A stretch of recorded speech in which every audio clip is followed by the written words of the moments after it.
नमस्कार साथियों, स्वागत है आप सभी का आविष्कार आईएएस एकेडमी पर। मैं इंजीनियर लोकेन चौधरी आप सभी का हार्दिक अभिनंदन, हार्दिक स्वागत करता हूं। दोस्तों, आज हम चर्चा करने जा रहे हैं भारत के स्वदेशी एयर डिफेंस सिस्टम, जिसे हम प्रोजेक्ट कुसा के तहत डेवलप कर रहे हैं। प्रोजेक्ट कुसा जो कि भारत का स्वदेशी S-400 माना जा रहा है। डीआरडीओ ने इसमें एक सफलता हासिल ये की है कि इसका पहला जो विकासात्मक चरण था, जो इसका ट्रायल फेज था डेवलपमेंट फेज में, वो इसका सफलतापूर्वक पूरा कर लिया गया है। यानी हम इस प्रोजेक्ट कुसा में कह सकते हैं एक कदम आगे बढ़ गए हैं। और ये अपने आप में एक बहुत ही महत्वाकांक्षी प्रोजेक्ट है, क्योंकि भारत एक ऐसी एयर डिफेंस सिस्टम, भारत एक ऐसी हवाई रक्षा प्रणाली विकसित करने जा रहा है जो अभी तक या तो रूस के पास है या फिर अमेरिका के पास है। रूस का S-400 जिसको हम भी ऑपरेट करते हैं, हमारे पास में भी इसकी 5 बैटरी के हमने ऑर्डर दिए, जिनमें से 3 हमारे पास हैं, 2 और आने वाली हैं। और अमेरिका का पैट्रियट एयर डिफेंस सिस्टम जो है, उससे इसकी तुलना की जाती है। यानी भारत उन चुनिंदा देशों में शामिल होने वाला है जिनके पास में स्वदेशी तकनीक से विकसित ये एयर डिफेंस सिस्टम मौजूद हैं। तो प्रोजेक्ट कुसा पर आज हम पूरी चर्चा करेंगे, डिटेल में इसका तकनीकी विश्लेषण करेंगे और जो सफलता हासिल की है उसके बारे में डीआरडीओ के जो साइंटिस्ट हैं उनकी जो उपलब्धि है उसके बारे में चर्चा करेंगे। इसके अलावा वर्तमान में जो युद्ध की जो प्रणाली जिस तरीके से बदलती हुई दिख रही है, जिसमें एयर डिफेंस सिस्टम की भूमिका बहुत ज्यादा इंपॉर्टेंट हो जाती है। जैसे कि इजराइल की बात करें, हम आज की ही जैसे एक खबर में पढ़ रहा था जिसमें इजराइल की एक एजेंसी है जिसने एक खबर छापी है कि ईरान की तरफ से लगभग 440 मिसाइलें दागी गई हैं अभी तक। इजराइल की धरती पर 440 मिसाइलें अगर गिर जाती तो पूरा इजराइल समाप्त हो सकता था। लेकिन इजराइल का एयर डिफेंस सिस्टम 92% मिसाइलों को रोकने में सक्षम हुआ है। फिर भी 92% रुकी हैं, इसका मतलब लगभग 35 से 40 मिसाइलें इजराइल में गिरी हैं। और इसका मतलब इजराइल में बहुत ज्यादा नुकसान हुआ है। लेकिन पूरी मिसाइलें अगर गिरती तो इजराइल का नामो निशान मिट सकता था या फिर इजराइल को बहुत ज्यादा क्षति हो सकती थी। तो एयर डिफेंस सिस्टम आज की दुनिया में, आज की जो युद्ध प्रणाली है उसमें बहुत ज्यादा इंपॉर्टेंस रखते हैं। और इसी के तहत भारत ने स्वदेशी तकनीक से अपना एक advance air defence system develop करने का जो ये निर्णय लिया, वो अब बहुत ज्यादा महत्वपूर्ण होता दिख रहा है। हालांकि भारत ने पहले आकाश तीर एयर डिफेंस सिस्टम पहले से ही डेवलप कर रखा है, लेकिन आकाश तीर एयर डिफेंस सिस्टम की जो मारक क्षमता है वो काफी कम है। वो कम दूरी की जो मिसाइलें हैं उन्हीं को, कम दूरी पर मिसाइलों को रोक सकता है, ट्रैक कर सकता है, यानी उनको पहचान सकता है टारगेट को।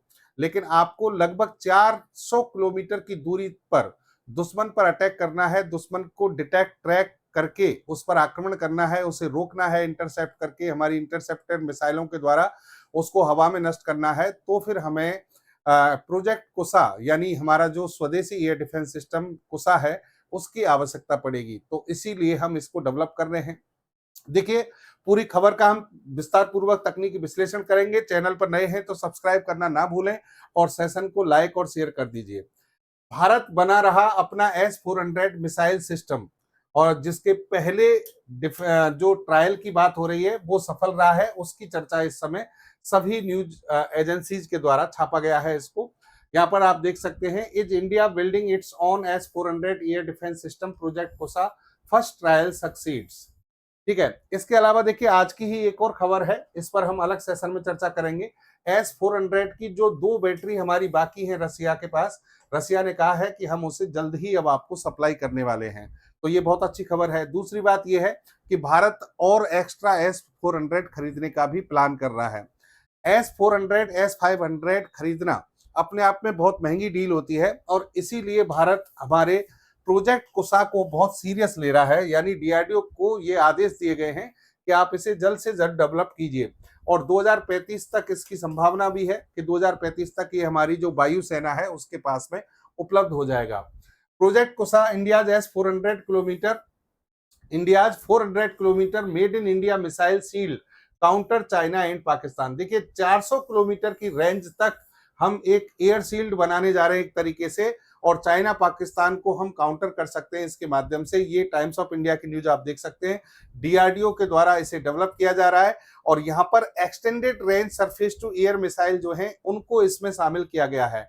अब ये extended range surface to air missile क्या है आगे आपको बताएंगे। देखिए, extended range surface to air missile ये इसका सबसे बड़ा हथियार है, क्योंकि इन मिसाइलों की जो लिमिट है वो लगभग 400 किलोमीटर है। हालांकि 150, 250, 350 से 400 किलोमीटर ये जो है, पहले 350 हाईएस्ट रखी थी, फिर इसको 400 किलोमीटर बढ़ाया जा रहा है, तभी इसको हम क्या कह रहे हैं, एक्सटेंडेड रेंज कह रहे हैं। और इसकी तुलना जो है वो किससे हो रही है, S-400 और पैट्रियट से। तो ये डीआरडीओ का एक बहुत ही महत्वाकांक्षी प्रोजेक्ट है और भारत की जो ट्राई लेयर डिफेंस सिस्टम बनने जा रहा है, यानी 3 स्तरीय जो रक्षा प्रणाली बनने जा रही है, उसका ये बहुत बड़ा महत्वपूर्ण पार्ट है। यहाँ पर जो सफलता मिली है उस पर यहाँ बधाई दी गई है। देखिए डीआरडीओ ने यहाँ हम कह सकते हैं कि रक्षा अधिग्रहण परिषद डीएसी जो है, इसने एओएन दिया था इसको, डीआरडीओ ने इस पर काम करना शुरू किया और अब इन्होंने कहा है कि इसके पहले चरण का सफल परीक्षण हो चुका है। सितंबर 2023 में इसको स्वीकृति दी गई थी और उसके बाद से इस पर काम जब शुरू किया गया तो ये पहला एक तरीके से कह सकते हैं मोमेंट है जिसमें सफलता मिली है। डीआरडीओ ने, देखिए प्रोजेक्ट कोसा को अगर पूछा जाए कि भाई डीआरडीओ है क्या, प्रोजेक्ट कोसा है क्या, प्रोजेक्ट कोसा एयर डिफेंस सिस्टम है, लेकिन इस एयर डिफेंस सिस्टम का जो प्रमुख उद्देश्य है वो ये है कि लंबी दूरी की मारक क्षमता की इंटरसेप्टर मिसाइलें विकसित करना, ताकि ज्यादा दूरी से हम डिटेक्ट कर सकें और दुश्मन की ओर से आने वाले टारगेट्स जो हैं उनको हवा में नष्ट कर सकें। इसके लिए डीआरडीओ के साथ साथ यहाँ पर सपोर्ट कौन कर रहा है, Bharat electronics limited. Bharat electronics limited जो है, इसके द्वारा इसमें विकसित, इसमें लगाए गए या इंटीग्रेट किए गए जितने भी रडार सिस्टम हैं वो सब भारत इलेक्ट्रॉनिक्स लिमिटेड के द्वारा डेवलप किए जा रहे हैं और इनका एकीकरण भी इसी के द्वारा किया जा रहा है। और फिर वायुसेना का जो IACCS है, integrated air command and control system, इसके साथ इसको इंटीग्रेट किया जाएगा, जिसमें कि सैन्य रडार नेटवर्क और नागरिक रडार नेटवर्क दोनों मिलकर काम करेंगे। रियल डेटा टाइम फ्यूजन जो है वो इससे संभव हो पाएगा। अब यहाँ देखिए प्रोजेक्ट कोसा की अगर हम बात करें कि IACCS से जब इसको जोड़ दिया जाएगा, यानी इंटीग्रेट कर दिया जाएगा, बाकी के एयर डिफेंस सिस्टम सारे हमारे मिलकर काम करेंगे, जिसकी भी एक व्यू रचना बनाई गई है वो आपको बताएंगे। लेकिन प्रोजेक्ट कोसा में जो मिसाइलें हैं पहले उनको देखिए, 3 मिसाइलें इसमें काम करेंगी अलग अलग लेयर पर। ये आप देख रहे हैं, ये हमारा भारत, और भारत की जो एक तरीके से शील्ड बन रही है इस तरीके से भारत की सुरक्षा के लिए, जिसमें M1 जो इंटरसेप्टर मिसाइल है वो लगभग 150 किलोमीटर की मारक क्षमता रखती है, M2 जो है वो 250 किलोमीटर और M3 जो है वो 350 से 400 किलोमीटर। इसका मतलब ये हुआ कि सबसे पहले जो थ्रेट आएगा, चाहे भले वो लड़ाकू विमान हो, चाहे बैलिस्टिक मिसाइल हो, चाहे क्रूज मिसाइल हो, कोई भी टारगेट, चाहे यूएवी हो, ड्रोन का मतलब ड्रोन हो, तो कोई भी अगर मान लीजिए थ्रेट आता है तो उसको पहले 350-400 किलोमीटर की ऊंचाई पर या दूरी पर ही मारने की कोशिश की जाएगी। अगर वहां से वो बचकर निकलता है तो M2 इंटरसेप्टर मिसाइलें 250 किलोमीटर की डिस्टेंस पर उसको हवा में नष्ट करने की कोशिश करेंगी। और फिर सबसे ज्यादा जो डेंस एरिया वो होगा, यानी कवरेज होगा, वो है M1 इंटरसेप्टर का। 150 किलोमीटर पे तो हर हाल में फिर उसको नष्ट करना ही होगा, ट्रैक करके उस पर आक्रमण करना होगा। तो इस तरीके से 3 लेयर एयर डिफेंस सिस्टम जो है वो डेवलप किया जा रहा है प्रोजेक्ट कोसा के तहत में, जो कि बहुत ज्यादा आवश्यक है। और अगर आप इसकी जो वर्किंग प्रोसेस है, इसके कार्य करने की प्रणाली है, इसकी अगर आप तुलना करें तो जैसे कि इजराइल ने कर रखा है, अभी इजराइल ने अपना आयरन डोम लगा रखा है, एरो 1, एरो 2, एरो 3, इस तरीके से। तो इस तरीके से एयर डिफेंस सिस्टम सारे इंटीग्रेट होकर काम करते हैं और अलग अलग हाइट पर, अलग अलग डिस्टेंस पर इंटरसेप्ट करके मिसाइलें जो होती है, इंटरसेप्टर मिसाइलें, उनके द्वारा आने वाले थ्रेट्स को रोकने की कोशिश करती है। वैसे ही हमारा ये सिस्टम भी काम करेगा। अच्छा, इसके द्वारा क्या क्या चीजों को इंटरसेप्ट करके नष्ट किया जा सकता है? देखिए, कॉम्बैट एयरक्राफ्ट, लड़ाकू विमान हो, मानव रहित विमान यानी कि ड्रोन हो, अनमैन्ड एरियल व्हीकल, कोई भी क्रूज मिसाइल है, कोई भी हो, बैलिस्टिक मिसाइल है, सभी खतरों को सटीक निर्देशित करके उनको रोकने का प्रयास किया जाएगा। तो ये इसके कार्य करने की क्षमता है। भारत ने एक परीक्षण किया था SFDR का, solid fuel ducted ramjet engine का, और उस उड़ीसा चांदीपुर से, तो उसके माध्यम से भी इसमें हम क्या कर रहे हैं, मिसाइल टेक्नोलॉजी को इंटीग्रेट करने की कोशिश कर रहे हैं। अच्छा, एक और खास बात यह है कि अभी एयर डिफेंस सिस्टम जो है उनके सामने सबसे बड़ी समस्या क्या आ रही है कि सुपरसोनिक क्रूज मिसाइल्स जो होती हैं, सुपरसोनिक क्रूज मिसाइल हो, बैलिस्टिक मिसाइल्स हो, उनको तो रोकने में एयर डिफेंस सिस्टम सक्षम होते हैं। बड़ी मिसाइल होती है आकार में, उनको डिटेक्ट कर लिया जाता है आसानी से। कम स्पीड होती है, उनको भी डिटेक्ट कर लिया जाता है। लेकिन जो हाइपरसोनिक मिसाइल्स होती हैं, जो बहुत तेज स्पीड से चलती हैं और हाइपरसोनिक भी हो और साथ में क्रूज मिसाइल हो, तो वो आकार छोटा होता है और स्पीड बहुत ज्यादा होती है। तो हाइपरसोनिक क्रूज मिसाइल को किसी भी एयर डिफेंस सिस्टम के लिए रोकना इस समय सबसे बड़ा चैलेंज है। तो हम प्रोजेक्ट कुसा को इस तरीके से डेवलप करने की कोशिश कर रहे हैं। यहाँ पर डीआरडीओ की तरफ से बताया भी ये गया है कि कम से कम 5.5 मैक की स्पीड से आने वाली मिसाइल को रोकने में सक्षम होगा। यानी 5.5 मैक की गति से अगर कोई मिसाइल, जो कि हाइपरसोनिक स्पीड होती है, कोई मिसाइल हमारी तरफ आ रही है, इस स्पीड से कोई भी थ्रेट आ रहा है, तो उस थ्रेट को ये रोकने में सक्षम होगा। ये डीआरडीओ की तरफ से यहाँ पर बताया जा रहा है। और देखिए यहाँ पर हम बात करें कि जब ये नेटवर्क केंद्रित आधारित जो संरचना विकसित की जाएगी, एक यानी पूरा सेंट्रलाइज सेंटर नेटवर्क डेवलप किया जाएगा, तो उसमें और क्या क्या फायदे होते हैं। कई लक्ष्यों को एक साथ ट्रैक किया जा सकता है। खतरों की स्वचालित प्राथमिकता, मतलब एआई पर आधारित है। यहाँ पर स्वतः डिसीजन लिए जाएंगे कि कौन सा खतरा जो है हमारे लिए ज्यादा चैलेंज बन रहा है, उसको कैसे नष्ट किया जाए, प्राथमिकता पर किसको रखा जाए। फिर इकाइयों के बीच समन्वित कार्रवाई, हमारे जितने भी एयर डिफेंस सिस्टम है, रडार सिस्टम है, या फिर मान लीजिए हमारी कोई भी हथियार प्रणाली जो काम कर रही है, जो इसके साथ इंटीग्रेट हो गई है, उनके बीच में आपस में इंटीग्रेशन करना, इंटीग्रेट होना और मैसेज सिग्नल इंफॉर्मेशन जो है उसको शेयर करना, ये अपने आप में बहुत बड़ी बात होती है। क्योंकि जब जैसे कि हमने जो सफलता हासिल की ऑपरेशन सिंदूर में, भारत के पास में देखिए एकदम बिल्कुल नया, पहले कभी यूज नहीं हुआ था आकाशतीर एयर डिफेंस सिस्टम।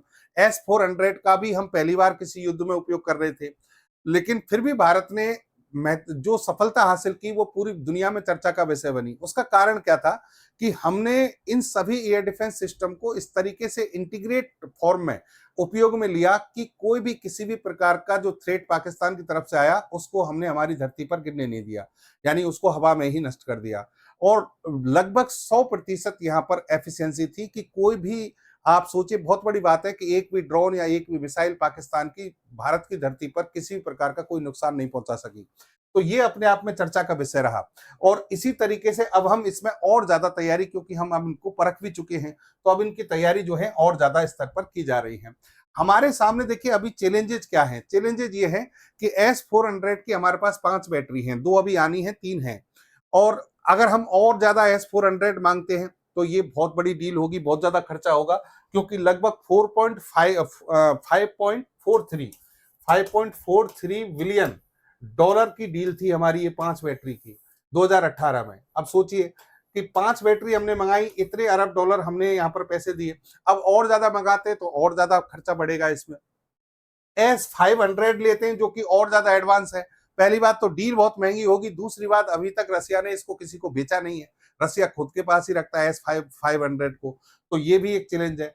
तो हमें कुल मिलाकर बात यह है कि इसका एक ऑल्टरनेटिव निकालना है, एक विकल्प निकालना है, और वो जो विकल्प निकल रहा है वो स्वदेशी निर्माण और लाइफ साइकिल जो नियंत्रण है, वो इसी तरीके से हो पाएगा कि हम प्रोजेक्ट कुसा जो है इसको लेकर चलें, इसमें सफलता हासिल करें, और यही इसका उद्देश्य है कि विदेशी निर्भरता को कैसे भी कम किया जाए, तैनाती में अधिक लचीलापन हो, और मित्र देशों को संभावित निर्यात के अवसर जो है वो हम यहाँ पर उपलब्ध कर पाए, यानी हम भी आने वाले समय में इसको बेचने की कोशिश करें।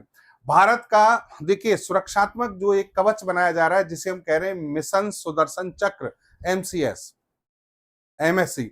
तो मिशन सुदर्शन चक्र जो है, इसके अंतर्गत क्या है कि भारत के जितने भी एयर डिफेंस सिस्टम्स हैं उन सबको आपस में इंटीग्रेट किया जाए, और एक ऐसा जाल, एक ऐसा नेटवर्क बनाया जाए कि दुश्मन की ओर से, चाहे भले ही वो पाकिस्तान हो, चाहे चाइना हो, चाहे कोई दूसरा दुश्मन हो, किसी भी तरफ से अगर कोई भी किसी भी प्रकार का थ्रेट आ रहा है तो उसे भारत की जमीन पर किसी भी तरीके से नुकसान ना होने दिया जाए, यानी उसको हवा में ही नष्ट कर दिया जाए।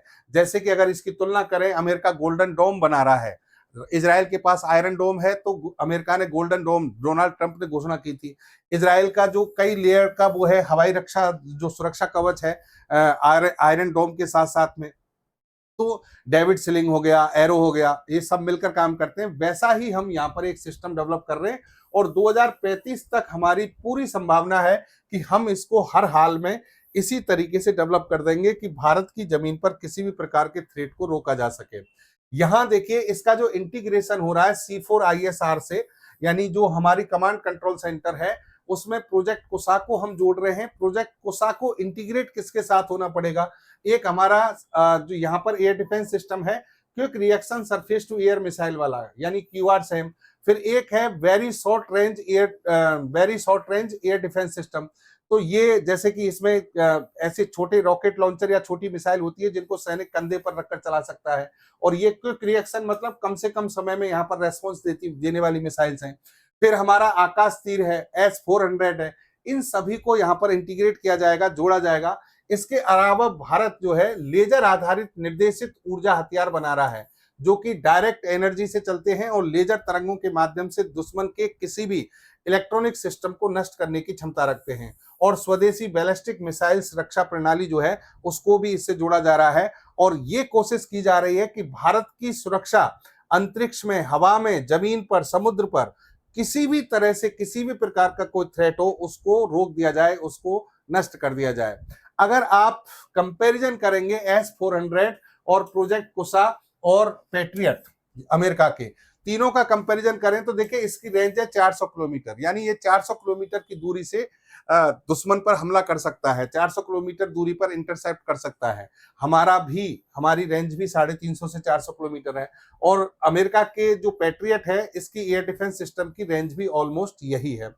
फिर बात आती है कि किस किस को इंटरसेप्ट कर सकते हैं, किस किस को इंटरसेप्ट, तो जैसा कि मैंने बताया, चाहे एयरक्राफ्ट हो, चाहे ड्रोन हो, बैलिस्टिक मिसाइल्स हो, क्रूज मिसाइल्स हो, सभी को ये इंटरसेप्ट करने की क्षमता रखते हैं, तीनों ही एयर डिफेंस सिस्टम।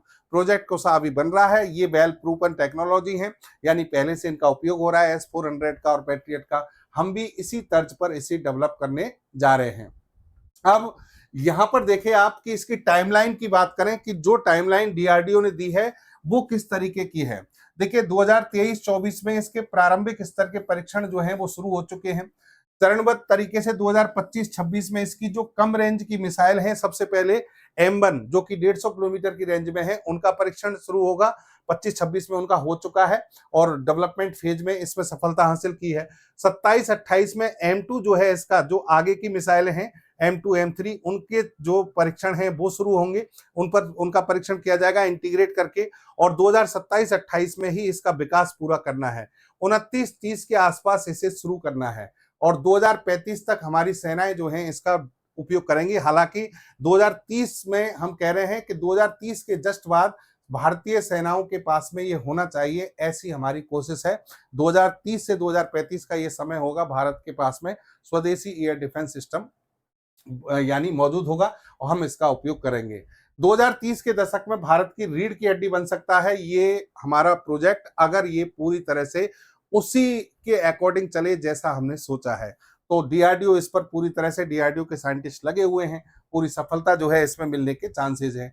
यहाँ पर देखिए आप कि अभी वर्तमान में थ्रेट जो है, जैसा कि मैंने कहा, एक तो हाइपरसोनिक मिसाइल्स हो गई, एक स्टिल्थ विमान यानी स्टिल्थ टेक्नोलॉजी पर आधारित जो विमान है उनको पकड़ना भी मुश्किल होता है। फिर झुंड ड्रोन, स्वार्म ड्रोन, बहुत सारे ड्रोन एक साथ आ जाए। तो कहने का मतलब, आप जो वर्तमान में सीख रहे हैं, वर्तमान की युद्ध प्रणाली से सीख रहे हैं, प्रोजेक्ट कोसा बन रहा है, तो हम उन सभी जितने भी प्रकार के चैलेंजेज हो सकते हैं उन सबको ध्यान में रखकर इसे डेवलप कर रहे हैं।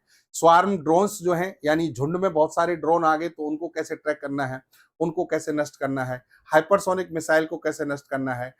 स्टिल्थ टेक्नोलॉजी पर आ जाए, स्टिल्थ टेक्नोलॉजी पर आधारित कोई भी मान लीजिए ड्रोन है, विमान है, जो कि रेडिएशंस को क्या करता है, या तो डाइवर्ट कर देता है या एब्जॉर्ब कर लेता है, तो उसकी डिटेक्शन करना मुश्किल है, तो उनको कैसे पहचाना जाए, ये सारी टेक्नोलॉजी इसमें डेवलप की जा रही है। और एक और बड़ी चीज जो यहाँ पर DRDO को ध्यान रखनी है, या फिर DRDO के साइंटिस्ट बहुत होनहार हैं, वो ये है कि वर्तमान में जैसे कि इजराइल के पास में सबसे बड़ी समस्या क्या आ रही है कि इजराइल की इंटरसेप्टर मिसाइलें जो हैं वो खत्म होती जा रही हैं। एरो थर्ड, आज की ही ये न्यूज थी कि एरो थर्ड जो उनका एयर डिफेंस सिस्टम है उसकी इंटरसेप्टर मिसाइलें खत्म हो रही हैं, और इंटरसेप्टर मिसाइलों को बनाने में इजराइल को समय लगेगा। उसका कारण है, कम से कम 4-5 साल पहले से वो तैयारी कर रहे थे, तब जाकर इतना बड़ा जो इन्होंने संख्या थी इनकी मिसाइलों की वो बनाई थी।